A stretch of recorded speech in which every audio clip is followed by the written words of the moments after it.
In the year 2147, humanity had finally reached beyond its solar system. The spaceship Eos drifted silently through the vast emptiness of space, its crew of 6 searching for signs of life or anything that could tell them they weren't alone in the universe. For weeks there had been nothing but endless stars and cold silence. That changed on the morning of their 89th day. In deep space, it started with a faint signal picked up by the ship's sensors. At first it was dismissed as interference, something common in uncharted regions of the galaxy. But when the signal grew stronger and began to form patterns, Captain Daniel Hayes ordered the ship to investigate. The source turned out to be an ancient spacecraft drifting near the edge of a dying star. Its surface was dark and pitted with craters, evidence of centuries spent floating in the void. It looked like no design anyone had ever seen before. Its shape was jagged, yet strangely symmetrical, as if built by beings who thought differently than humans. Daniel gathered his crew in the main control room to discuss their next move. "We've come this far," he said, his voice steady but firm. "If we don't check this out, we might miss something important." He glanced at Dr. Laura Bennett, the team's astrophysicist, whose sharp mind often saw things others missed. She nodded slowly, her eyes fixed on the screen displaying images of the alien craft.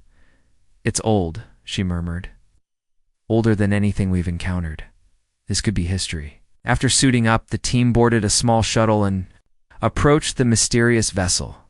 As they got closer, they noticed strange carvings along its hull symbols that glowed faintly despite the lack of light. Ethan Carter, the youngest member of the crew, leaned forward, squinting. "What do you think those mean?" he asked nervously.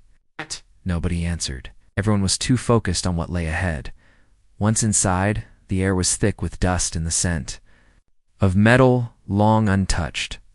Their flashlights cut through the darkness, revealing corridors lined with intricate designs etched into the walls. The craftsmanship was unlike anything human-made. Every line seemed deliberate, every curve calculated. It felt less like a ship and more like a monumenta place, meant to preserve knowledge rather than transport people. At the heart of the vessel, they found a large chamber filled with glowing panels. Each panel displayed rows of symbols, some resembling languages from Earth's past, while others were completely alien. Laura stepped closer, her gloved hand hovering over one of the panels. Her eyes widened as she recognized patterns within the text. "These are warnings," she whispered. "They're telling us something." She worked quickly, running scans with her handheld device. After several minutes, she turned to the group, her expression uneasy. "This is a prophecy," she said. "A message left behind by whoever built this ship, and it keeps repeating one word: humanity." The room fell silent. Daniel frowned. "What does it say about humanity?" Laura hesitated, scrolling through the data on her screen. "It's fragmented, but it mentions our species directly. If these aliens, they knew about us, they saw us as dangerous." "Dangerous?" Ethan echoed, his voice rising slightly.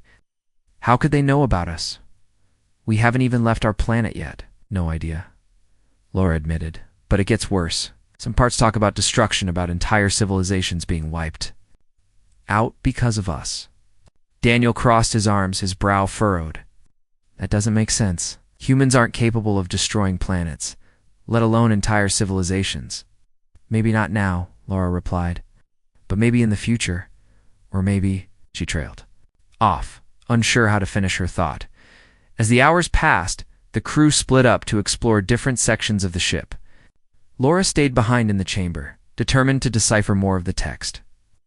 The others wandered cautiously, their footsteps echoing in the eerie stillness. Ethan and another crew member, Mia Torres, stumbled upon a room filled with what appeared to be personal belongings, tools, artifacts, and even clothing. Everything was coated in a fine layer of dust, untouched for millennia. "This feels wrong," Mia muttered, brushing her fingers against a fragile-looking object, "like we're intruding." Ethan nodded, though his curiosity outweighed his discomfort. He picked up a small metallic sphere and examined it closely. Suddenly, the sphere lit up, projecting holographic images into the air. Scenes of bustling cities, towering structures, and strange creatures played out before their eyes. It was a glimpse into the lives of the ship's creators, a civilization far advanced but ultimately doomed back in the main chamber. Laura made a startling discovery. Hidden beneath layers of encoded text was a set of coordinates. They pointed to a distant nebula, far beyond their current location. She called Daniel over, showing him the data. "Do you think it's worth following?" she asked. Daniel sighed, rubbing the back of his neck. "Mission Control will want us to head home. But if these coordinates lead to answers..." He paused, weighing the risks. Finally, he nodded. "We'll go. But we have to be careful." That night, as the crew prepared to leave the alien ship, tension simmered just below the surface. Ethan couldn't shake the feeling that they were being watched. While Mia voiced concerns about tampering with forces they didn't understand, even Daniel, usually calm and collected, seemed uneasy. Only Laura remained resolute, driven by a need to uncover the truth. As they returned to Eos, none of them noticed the faint hum growing louder within the alien craft. Nor did they see the faint glow emanating from the symbols on the walls, as if the ship itself was alive and aware of their presence.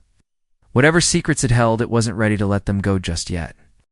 The crew of the EOS barely had time to process what they'd discovered before news of their find reached Earth. Signals sent back to Mission Control during their initial exploration were intercepted by satellites and leaked to the public. Within hours, humanity was buzzing with speculation about the alien prophecy. Governments held emergency meetings, scientists debated its authenticity, and religious leaders proclaimed it a divine message meant to guide or warn mankind. Back aboard. The EOS Captain Daniel Hayes tried to keep his team focused on their mission. The coordinates Laura had uncovered pointed to a distant nebula, far beyond anything humanity had explored. But as they plotted their course, the weight of what they'd found began to sink in. The prophecy wasn't just a relic of the past. It felt alive, as though it followed them wherever they went. Ethan Carter, the youngest crew member, couldn't shake the feeling that something was wrong. Ever since leaving the alien ship, he'd been plagued by vivid dreams. In each one, he stood in a vast, empty void, surrounded by shadowy figures who whispered the same word over and over: humanity. When he awoke, his heart raced, and the whispers lingered in his mind like an echo. He didn't tell anyone at first, afraid they'd think he was losing it. But the dreams grew more intense, until he could no longer ignore them. One evening, while the others were asleep, Ethan confided. And Laura? She sat cross-legged on the floor of the ship's observation deck, her tablet glowing softly in the dim light. He hesitated before speaking, unsure how she'd react. "I've been having these dreams," he said finally, "about the prophecy." Laura looked up, her expression unreadable. "What kind of dreams?" He described the void, the figures, and the relentless whispering. "Feels like they're trying to tell me something," he admitted, "like I'm missing part of the puzzle." Laura frowned, setting her tablet aside. "That's strange. You're not the only one experiencing weird things. I've noticed patterns in the symbols from the alien ship. They almost feel personal, like they're addressing us directly." Ethan shifted uncomfortably. "Do you think it's possible? That the prophecy is somehow aware of us?" She shrugged. "I don't know. But if it is, we need to figure out why." The next morning, tensions among the crew began to rise. Mia Torres, the ship's medic, voiced concerns about continuing the mission. "We don't even know where those coordinates lead," she argued during breakfast. "For all we know, we're walking into a trap." Daniel leaned back in his chair, rubbing his temples. "We can't turn back now," he said firmly. "There's a chance this could explain what happened to those aliens and why they feared us. We have to take it." Mia shook her head, frustration evident in her voice. "And what if it's not an explanation? What if it's a weapon? Or worse, some kind of test?" Her words hung in the air, unspoken fears lingering between them. No one wanted to admit it, but the thought had crossed their minds. The prophecy seemed less like a warning and more like a challenge, one humanity might not be ready to face. As they traveled deeper into space, strange occurrences became harder to ignore. Equipment malfunctioned without explanation, lights flickered. Sporadically, and faint noises echoed through the corridors late at night. Ethan swore he saw movement out of the corner of his eye, but when he turned, there was nothing there. Even Laura, usually so rational, began questioning her own sanity after hearing whispers when no one else was around. Despite the growing unease, they pressed on, driven by a mix of curiosity and duty. Days turned into weeks, and the nebula loomed, larger in their viewports. It was breathtaking, a swirling mass of colors and cosmic dust, beautiful yet foreboding. As they entered its outer edges, the ship's sensors picked up unusual energy readings. Something was waiting for them. When they arrived at the coordinates, they found themselves staring at a massive structure floating amidst the cosmic clouds. It was unlike anything they'd ever seen, a colossal archive shaped like a sphere, its surface shimmering with an otherworldly glow. The closer they got, the stronger the energy readings became, pulsating like a heartbeat. "This is it," Laura whispered, her voice trembling with awe. "This must be where the answers are." Daniel ordered the ship to dock near the structure, and the crew prepared to investigate. As they stepped onto its surface, they felt a strange vibration beneath their feet, as though the archive itself was alive. Inside, they found endless rows of glowing panels, each containing fragments of knowledge from civilizations long gone. Some panels displayed images of advanced cities, others showed maps of star systems. Still others contained written records in languages both familiar and alien. Laura worked tirelessly to decipher the information, her hands moving quickly. Across her tablet, what she uncovered chilled her to the bone. The prophecy wasn't unique to the civilization they'd discovered. It was shared by dozens of extinct species, each describing humans as harbingers of chaos and destruction. According to the records, humanity's defining trait wasn't intelligence or ambition, it was adaptability. Humans evolved faster than any other known species, consuming resources and reshaping environments without restraint, to older, slower evolving races. This made humans unpredictable and dangerous. But the most disturbing revelation came when Laura accessed a simulation predicting humanity's future expansion into the galaxy. Billions of years from now, humans would inadvertently trigger a chain reaction that collapsed entire star systems, wiping out all forms of life, including themselves. The prophecy wasn't just a warning. It was a plea for intervention. Ethan stood beside her, watching as the simulation played out. His face was pale, his eyes wide with disbelief. "So that's it?" he asked quietly. "We're doomed no matter what we do." Laura didn't answer right away. She stared at the screen, her mind racing. Finally, she turned to him. "Maybe not. Maybe there's a way to change it." Daniel joined them moments later, his expression grim. "Mission Control wants us to return home immediately. They've declared the archive off limits until further notice." "But we can't leave," Laura protested. "We're so close to understanding, I know," Daniel interrupted, his tone firm. "But we don't have a choice. If we stay, we risk making things worse." That night, Ethan lay awake, staring at the ceiling of his bunk. The whispers from his dreams echoed in his mind, louder than ever. He couldn't shake the feeling that the prophecy wasn't done with them, that it had plans for humanity, whether they liked it or not. Quietly, he slipped out of bed and made his way to the communications room, using a secure channel. He began transmitting data back to Earth.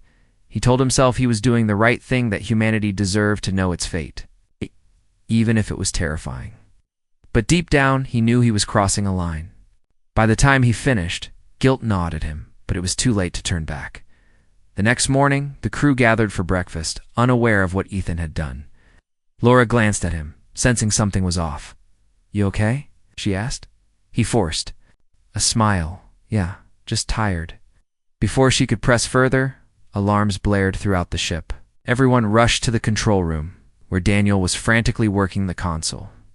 "Something's interfering with our systems," he said, his voice tense. "We need to get out of here now." "Ah!" As they scrambled to prepare for departure, Ethan avoided eye contact, his heart pounding. He didn't know if his actions had triggered the malfunction, but he couldn't shake the feeling that the prophecy was watching them and judging them. The alarms blared louder as the crew scrambled to stabilize the EOS. Lights flickered across the control panel, and the ship shuddered violently, throwing Mia Torres off balance. She grabbed the edge of a console to steady herself, her face pale with fear. "What's happening?" she shouted over the noise. Daniel Hayes worked furiously at the main controls, his hands flying over the buttons and switches. "Something's pulling us in," he said through gritted teeth. "It's like the nebula doesn't want us to leave." Laura Bennett stared out the viewport, her eyes wide. The massive archive they had just explored was glowing brighter now, its surface pulsating with an eerie light. Nice. It wasn't just energy readings, any. Merritt felt alive, as though it were reacting to their presence. "We triggered something," she whispered, more to herself than anyone else. But what? Ethan Carter stood frozen near the door, guilt weighing heavily on him. He hadn't told anyone about the data he'd transmitted back to Earth, but he couldn't shake the feeling that his actions had caused this. Was the archive punishing them, or was it trying to stop them from leaving? "Everyone strap in," Daniel barked, snapping Ethan out of his thoughts. The younger man hurried to his seat, fastening his harness as the ship rocked again. Outside, the swirling colors of the nebula seemed to twist faster, forming shapes that looked almost like faces staring back at them. Mia clutched her armrests tightly, her knuckles white. "Are we going to make it?" she asked, her voice trembling. "We'll be fine," Daniel replied, though his tone lacked conviction. He adjusted the thrusters, trying to break free of whatever force was holding them. For a moment, it seemed to work. The ship lurched forward, and the pull weakened. But then, without warning, the archive erupted in a burst of light so intense it blinded everyone aboard. When the light faded, silence filled the ship. The alarms had stopped, and the shaking had ceased. Slowly the crew unstrapped themselves, and gathered in the control room. Through the viewport, they saw that the nebula was gun-replaced by a barren wasteland of floating debris and dead stars. The archive itself had vanished, leaving behind nothing but emptiness. "What just happened?" Mia asked, her voice barely above a whisper. No one answered. They were too stunned to speak. Laura moved to the sensors, running scans to make sense of their surroundings. Her fingers trembled as she worked, her mind racing. "This can't be right," she muttered after a few moments. "According to the readings, this area used to be teeming with life. Now it's completely dead." Daniel stepped closer, studying the screen over her shoulder. "You think the archive did this? Destroyed everything around it?" "I don't." "No," Laura admitted. "But I think it wanted us to see this, to understand what happens when humanity gets involved." As they tried to process what they were seeing, Ethan noticed something strange. On one of the walls near the viewport, faint symbols began to appear, glowing softly against the metal. They were similar to the ones they'd seen in the alien ship, but these were clearer, sharper, as if they were meant to be read. He pointed them out to the others, his voice hesitant. "Do you see that?" Everyone turned to look. Laura approached the wall cautiously, her tablet in hand. She scanned the symbols, her brow furrowing as she translated them. "It's a message," she said finally. "It says, 'You are the storm.'" "The storm?" Mia repeated, confusion etched on her face. "What does that mean?" Before Laura could respond, Ethan spoke up, his voice shaky. "I think it means we're the cause. That prophecy wasn't just talking about our future, it's already happening. We destroy things without even realizing it." Daniel frowned, stepping between them. "That's not fair. Humans aren't monsters. We build, we create, we don't just destroy." "But we do," Ethan countered, his voice rising. "Think about it. Every time we expand, every time we explore, we change things. Sometimes for the better, sure, but sometimes not. And now, because of me, who knows how many people on Earth know about this? What if they panic? Or worse, what if they decide to act on it?" The room fell silent. No one knew how to respond. They all felt the weight of Ethan's words, the uncertainty of what came next pressing down on them like a physical force. Later that evening, Ethan disappeared. At first, the others assumed he'd gone to his quarters to rest, but when dinner passed and he still hadn't shown up, they grew worried. Laura went looking for him, checking every corner of the ship. Finally, she found him in the storage bay, sitting cross-legged on the floor with a notebook in his lap. "What are you doing here?" she asked gently, kneeling beside him. He didn't look up. Instead, he flipped through the pages of the notebook, revealing frantic scribbles and sketches. "I've been writing," he said quietly, "trying to figure out what I'm supposed to do. If I stay quiet, maybe no one will believe me. But if I tell the truth—" His voice trailed off and he shook his head. "I don't know which is worse." Laura placed a hand on his shoulder. "You're not alone in this, Ethan. Whatever happens, we'll face it together." He nodded, though his expression remained troubled. "Do you really think we can change it? Stop the prophecy from coming true?" She hesitated before answering. "I don't know, but giving up isn't an option. Not yet." Days later, the EOs finally returned to Earth. News of their discovery had spread like wildfire, sparking chaos across the globe. Governments debated whether to restrict space travel entirely, fearing humanity might accelerate its apocalyptic destiny. Religious groups declared the prophecy divine proof of mankind's inherent sinfulness.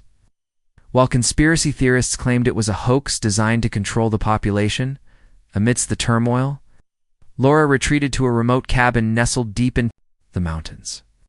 She needed time to think, to process everything she'd learned. Sitting by the window, she gazed at the stars, their light dimmed by the haze of Earth's atmosphere. She couldn't stop thinking about the simulation she'd seen in the archive. Catastrophic chain reaction that would one day consume entire star systems. It haunted her dreams, replaying over and over until she woke in a cold sweat.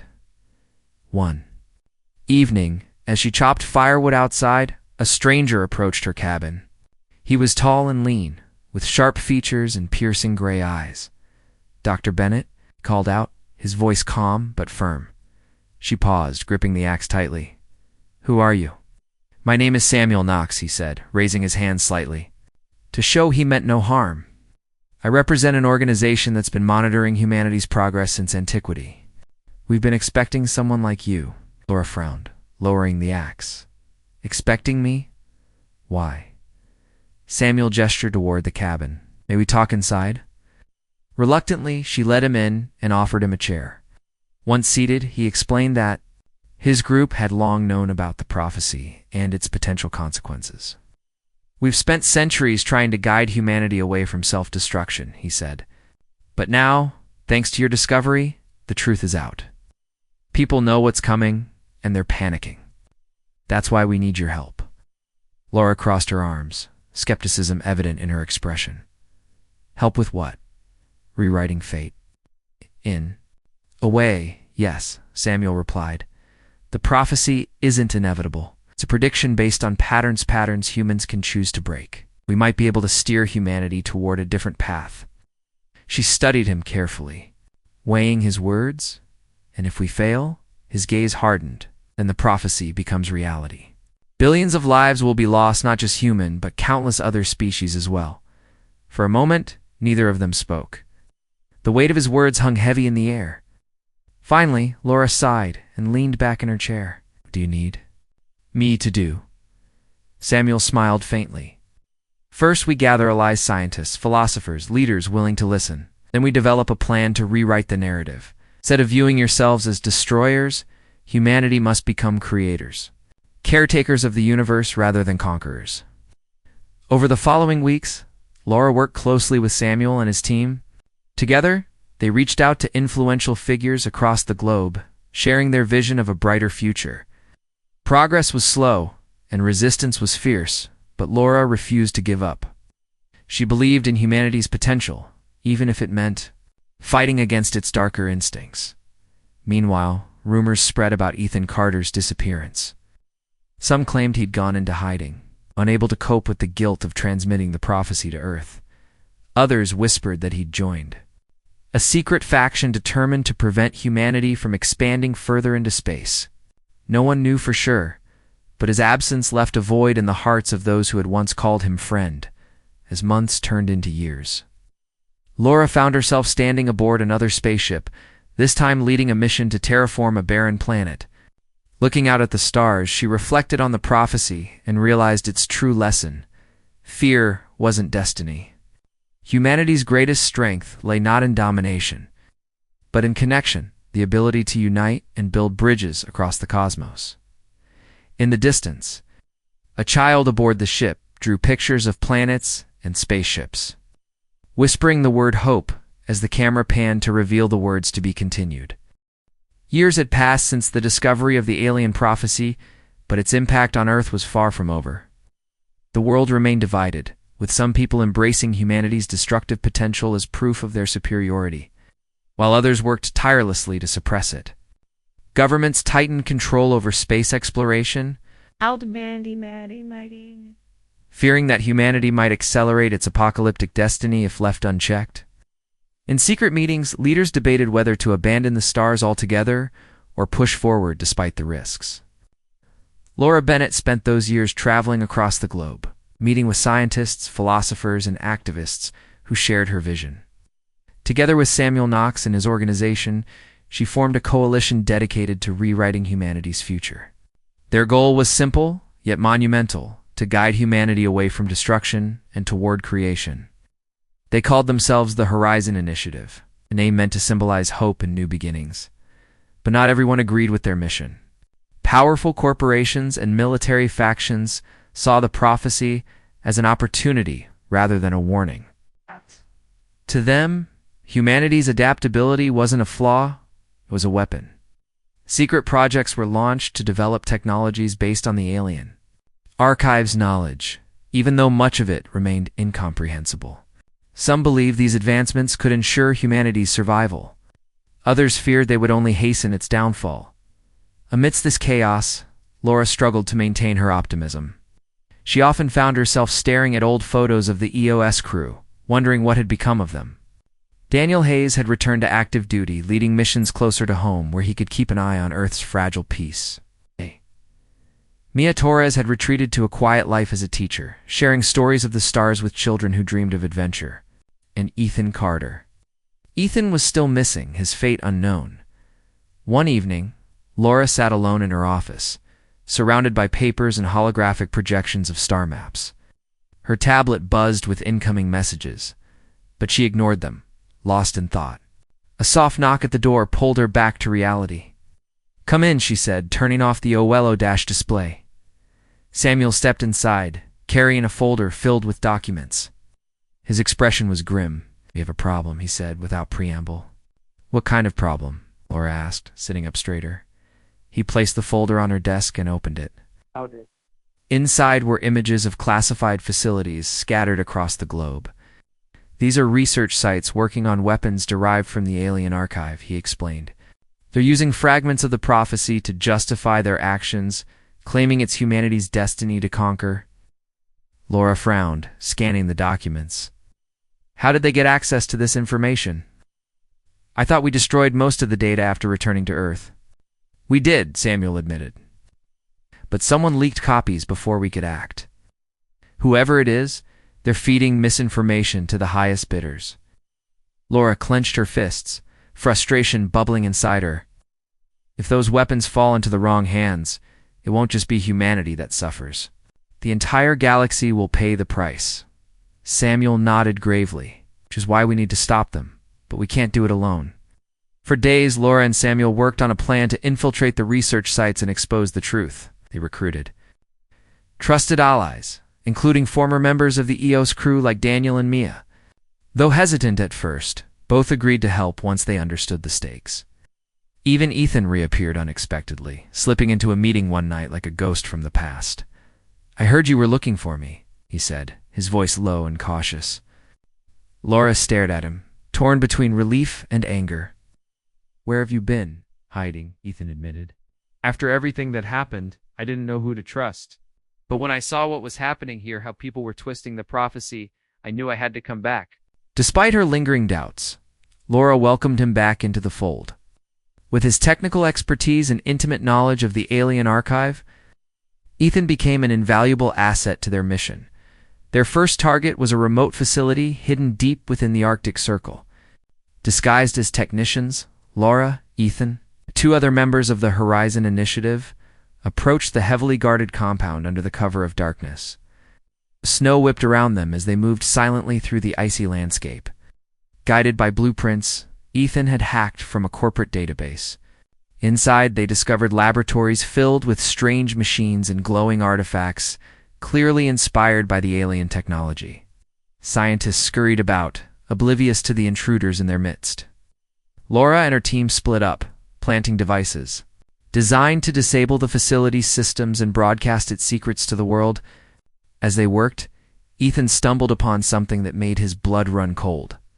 Hidden in a secure chamber was a massive sphere, pulsating with energy, the same design as the archive they'd encountered in the nebula. But this version was incomplete, pieced together from fragments of stolen data. It hummed ominously, as if alive, and displayed symbols eerily similar to those from the prophecy. "This isn't possible," Ethan whispered, backing away slowly. He snapped photos and sent them to Laura, who arrived moments later. "What is this?" she asked, her voice trembling. "It's a replica," Ethan replied. "They're trying to recreate the archive, but they don't understand it." If this thing activates, before he could finish, alarms blared throughout the facility. Guards swarmed the corridors, shouting orders and searching for intruders. Laura and Ethan exchanged a glance, then sprinted toward the exit. Dodging patrols and narrowly avoiding capture, outside, the rest of the team waited anxiously in a stolen transport vehicle. As soon as Laura and Ethan climbed aboard, they sped away, leaving the facility behind. Behind them, the snow-covered landscape lit up with explosions as the sabotage took effect. Back at their safe house, the team reviewed the evidence they'd gathered. The photos of the replica archive confirmed their worst fears: powerful forces were playing with fire, risking not only humanity's future, but the fate of countless other species. Laura knew they couldn't let this continue. "We need to go public," she declared during an emergency meeting. "Oh." "Show the world exactly what's at stake." "But how?" Mia asked. "Even if we release the footage, there's no guarantee anyone will believe us. People are scared, Laura. Scared enough to follow anyone who promises answers." "Then we give them more than answers," Daniel interjected. "We show them a better way. Prove that humanity doesn't have to be the storm, it can be the light." Inspired by his words, Laura began preparing for their next move. Using the data recovered from the Arctic facility, she crafted a presentation designed to shock and inspire. Footage of the replica archive, interviews with experts and simulations, showing humanity's potential for good, were woven together into a powerful narrative. When the day came to unveil their findings, millions tuned in worldwide. Laura stood on stage, flanked by Samuel, Daniel, Mia, and Ethan. Her voice trembled as she spoke, not from fear, but from the weight of what she carried. "This prophecy wasn't meant to destroy us," she said. "It was meant to warn us, to teach us. We have a choice: to repeat the mistakes of the past, or to build a future worth fighting for." The response was overwhelming. While some dismissed her message as idealistic nonsense, others rallied behind her call for change. Governments halted controversial projects, and grassroots movements sprang up, advocating for sustainable exploration and peaceful coexistence. But even as hope began to spread, Laura couldn't shake the feeling that the prophecy wasn't done with them. Late at night, she would hear faint whispers echoing in her mind, urging her to look deeper, to see beyond what was visible. And sometimes, when she gazed at the stars, she felt as though something or someone was watching. Months after Laura's public address, the world was still reeling from her revelations. The footage of the replica archive and the simulations had sparked a global debate about humanity's role in the universe, while others dug their heels in, refusing to abandon their belief that humanity's destiny was to dominate rather than coexist. Amidst this turmoil, the Horizon Initiative worked tirelessly to keep momentum alive. Spreading their message of hope and responsibility, Laura found herself pulled in every direction speaking at conferences, meeting with world leaders and overseeing new projects aimed at peaceful exploration. Despite her exhaustion, she refused to slow down. Every moment felt like it mattered, as though time itself were running out. But no matter how hard she tried, she couldn't shake the feeling that something larger was unfolding, something beyond her control. One night, after a long day of meetings, Laura returned to her apartment. She poured herself a cup of tea and sat by the window, staring at the stars. Her mind wandered back to the alien prophecy, its symbols glowing faintly in her memory. For weeks now, she'd been haunted by fragments of dreams, visions of shadowy figures whispering words she couldn't quite understand. Tonight, the whispers grew louder, clearer, until they formed a single sentence: "Find the origin." Startled, Laura stood up, nearly spilling her tea. She glanced around the room, half expecting to see someone there. But she was alone. Shaking her head, she told herself it was just stress, her mind playing tricks on her. Still, the phrase lingered. In her thoughts, find the origin. The next morning, she shared her experience with Samuel during one of their regular strategy sessions. He listened intently, his expression unreadable. When she finished, he leaned back in his chair, tapping his fingers against the table. "It could be nothing," he said finally. "But it could also be a clue." "What do you mean?" Laura asked. "The prophecy came from somewhere," Samuel replied. "We've always assumed it originated with the civilization we discovered near the dying star. But what if there's more to it? What if the prophecy itself has roots deeper than we realize?" Laura frowned, considering his words. "You think we need to go back? To the alien ship?" Samuel nodded. "It's worth investigating. If the prophecy is guiding us, if it's trying to lead us somewhere we should follow." Though hesitant, Laura agreed. They assembled a small team for the mission, including Daniel, Ethan. Each of them had their reasons for joining. But they all shared a common goal: to uncover the truth behind the prophecy once and for all. The journey back to the alien ship was fraught with tension. None of them knew what awaited them, and the memories of their first encounter weighed heavily on their minds. As they approached the derelict vessel, it looked unchanged, its jagged silhouette casting long shadows against the backdrop of space. But as they boarded, they noticed subtle differences. The air felt colder, the silence deeper, as if the ship had been waiting for them.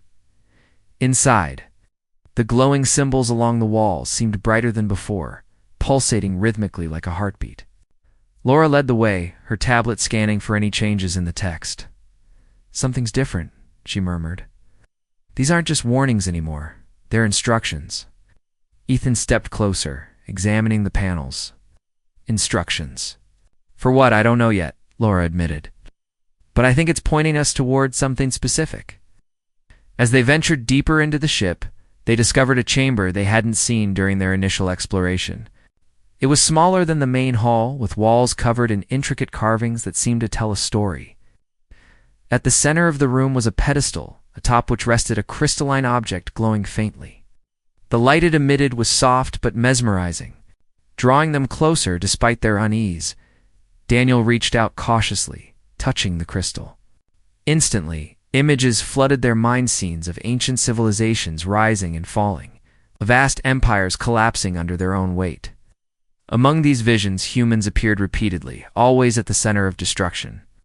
But interspersed with the chaos were glimpses of creation moments when humanity chose compassion over greed, unity over division.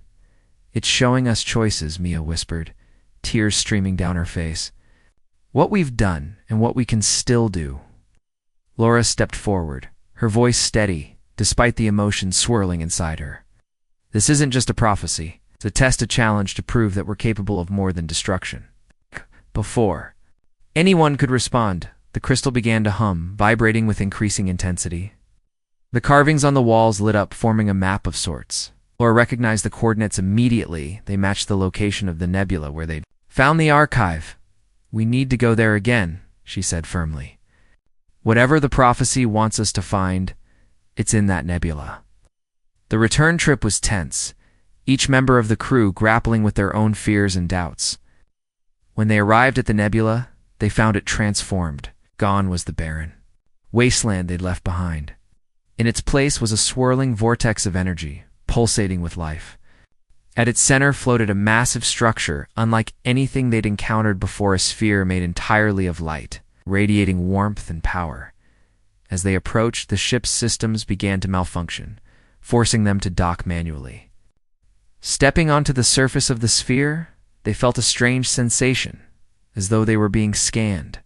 Then, a voice echoed in their minds, not in words, but in feelings, emotions, in images. "You are the storm," it said, repeating the phrase from the earlier message.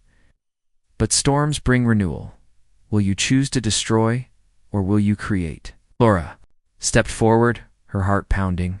"We choose to create," she said aloud, her voice trembling but resolute. "We're not bound by fate.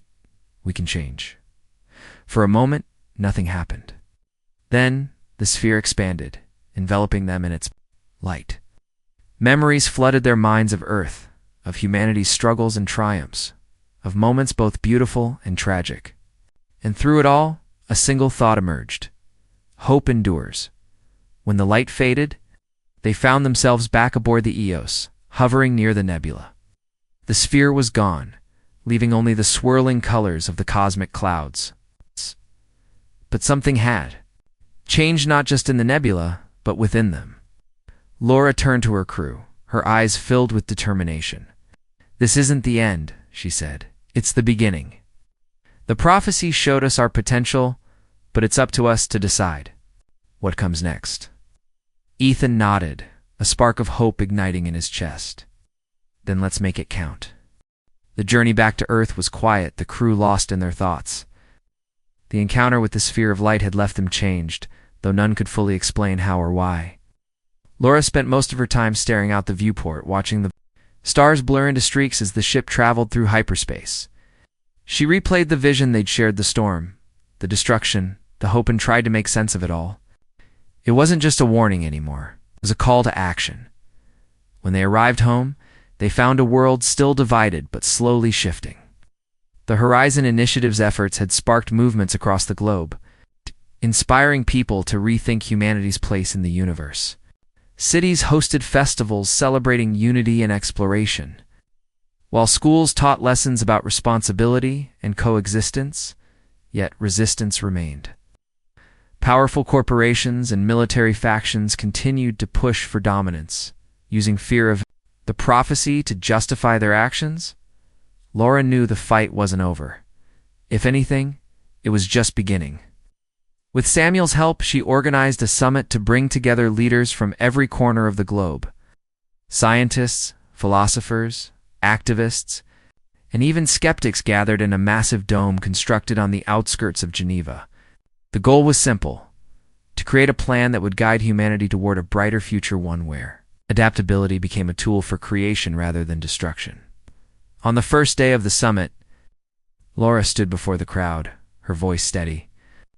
"Despite the weight of what she carried, we've been given a choice," she began. "To follow the path laid out by the prophesied, to repeat the mistakes of the past, or to forge a new one. Hey. This isn't just about us. It's about every species we'll meet, every planet we'll touch, every star we'll reach." Her words resonated with many, but not everyone agreed. A representative from a major corporation stood up, his face flushed with anger. "You're naive," he said, his tone sharp. "Humanity thrives because we take risks, because we push boundaries. You can't ask us to hold back now." "I'm not asking you to hold back," Laura countered. "I'm asking you to think differently, to use our adaptability for good instead of greed. We don't have to destroy to succeed. Look at history. Every great leap forward came from cooperation, not conquest." The room erupted into murmurs, some cheering, others arguing. It was clear that finding common ground wouldn't be easy, but Laura refused to give up. Over the next few days, she worked tirelessly, meeting with delegates one-on-one, listening to their concerns, and offering solutions. Slowly, alliances began to form, bridges built between opposing sides. Meanwhile, Ethan threw himself into developing technologies based on the Alien Archive's knowledge, but this time with a focus on sustainability. He collaborated with engineers and environmentalists, designing systems that could terraform barren planets without harming ecosystems. His work caught the attention of Mia, who joined him in creating educational programs to teach future generations about responsible exploration. Daniel, too, played a crucial role. Using his experience as a captain, he helped establish guidelines for space missions, ensuring they prioritized peace over profit.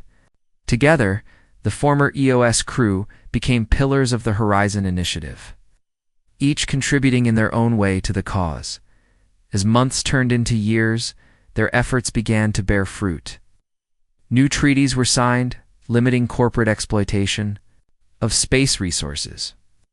Colonies were established on distant moons and planets, guided by principles of harmony with nature, and perhaps most importantly, humanity started seeing itself not as conquerors of the cosmos, but as stewards of its wonders. But even as progress unfolded, Laura couldn't shake the feeling that the prophecy lingered somewhere in the background. Watching, waiting. Late at night, when the world was quiet, she would hear faint whispers again. Sometimes they were warnings, other times encouragements. Once, she woke to find glowing symbols etched onto her bedroom wall, fading away as quickly as they appeared. She never told anyone about these moments, not even Samuel. Instead, she channeled her energy into the mission, determined to prove that humanity could rise above its fears. Her resolve only strengthened when she visited one of the newly terraformed planets, a lush, green world teeming with life. Children ran through fields of flowers, laughing and playing beneath twin suns. For the first time in years, Laura allowed herself to feel a glimmer of peace. One evening, she stood on a hill overlooking the colony. Ethan approached her, holding 2 cups of tea. "Mind if I join you?" he asked, offering her one. "Not at all," she replied, smiling faintly. They sat together in silence, watching the horizon glow with the colors of sunset. After a while, Ethan spoke. "Do you ever wonder if we're doing enough? If it'll really be enough to change the prophecy?" Laura took a sip of her tea, her gaze fixed on the distant stars. "I used to wonder that all the time," she admitted, "but now, I think the prophecy wasn't meant to control us. It was meant to challenge us, to remind us that we have the power to choose, to create something better." Ethan nodded thoughtfully. "And do you think we will? Create something better, I mean?" She hesitated, then smiled. "I believe we already are." Look around, Ethan. This planet, these people, they're proof that we can change, that we can grow. He followed her gaze, taking in the beauty of the colony below. For the first time in years, he felt a sense of hope, not just for humanity, but for the universe itself. Back on Earth, Samuel watched news reports of the summit's successes, a small smile playing on his lips. He hadn't expected such rapid progress, but he knew the road ahead would still be long. As he turned off the screen, a faint hum filled the room. Turning, he saw the same glowing symbols Laura had described appearing on his walls. There. Watching, he murmured to himself, neither alarmed nor surprised. But they're also waiting to see if we'll finally get it right. With that thought, he switched off the lights and stepped outside, gazing up at the stars. Somewhere out there, the prophecy lingered, its message echoing across galaxies.